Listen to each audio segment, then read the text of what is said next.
This is LSAT PrepTest 134, Section 4, Passage number 4, Dostoyevsky versus the Radical Russian Literary Critics. It's a medium difficulty passage, reads pretty smoothly, but there is a trap built into it. Dostoyevsky shares just enough common ground with the radicals that students collapse his view into theirs, and if you do that, you're done. Now, this is a humanities passage. It lays out two opposing schools of Russian literary criticism, then parks Dostoyevsky in neither camp. His position is that art must be artistically good first.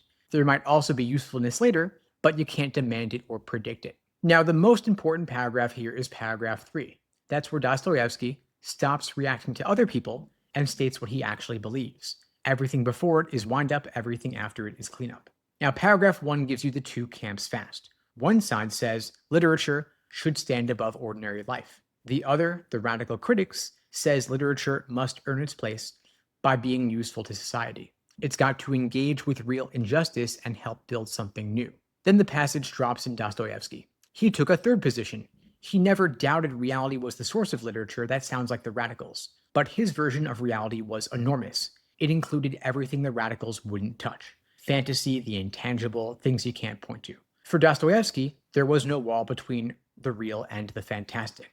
Now, you want to read this paragraph carefully to separate the two camps. Then notice that Dostoyevsky lands close to one side, but immediately stretches it beyond recognition. Now, paragraph 2 is Dostoyevsky dismantling the radicals' favorite phrase. They wanted literature to depict reality as it is. He says that's empty. Reality isn't sitting there waiting to be copied. It gets shaped by whoever lives it. What's real for you might not be real for me. And so the author's job is not to mirror the world. It's to push past what we think of as the real world entirely. He says the fantastic is not some escape from reality, it is wrapped up inside it. So this paragraph is doing one job, destroying the foundation of the radical position. You just got to know here that Dostoyevsky thinks the starting point of the radicals is broken. Then paragraph 3, you want to slow down here. The radicals insist art must serve a political goal. Dostoyevsky calls that a shameful destiny. And that phrase right there tells you his attitude. He is not mildly disagreeing, he is offended by the logic. They say a work's formal qualities don't matter as long as the goal is good and the purpose is clear.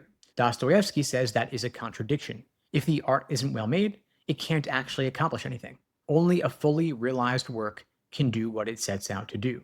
Then he defines what artistic means. And here's where students overthink it. His definition is simple. A novelist is artistic when they can put their thoughts into characters and images so clearly that the reader fully understands them.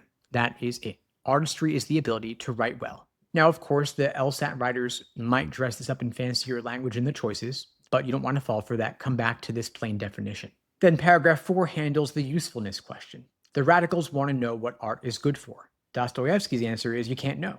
He brings up the Iliad. Can anyone measure what this book has done for humanity? No. And sometimes a work looks pointless at first. It might seem to drift away from anything real, but you can't see where it's going yet. This paragraph is not introducing a new idea, it is closing the door on the radicals' demand. They want a guarantee of usefulness up front, and Dostoyevsky says that guarantee is impossible. Now here is the key move. Dostoyevsky agrees with the radicals on one thing. Literature should connect to reality. But he redefines reality so broadly that his version swallows theirs.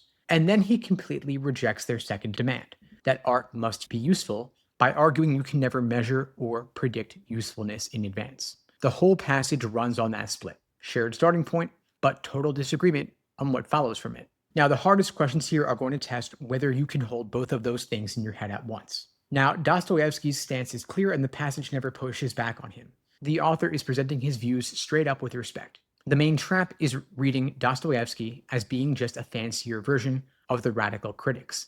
They both talk about reality, but his reality includes fantasy. They both care about art's effect, but he refuses to let usefulness be a requirement. And those differences are the whole point.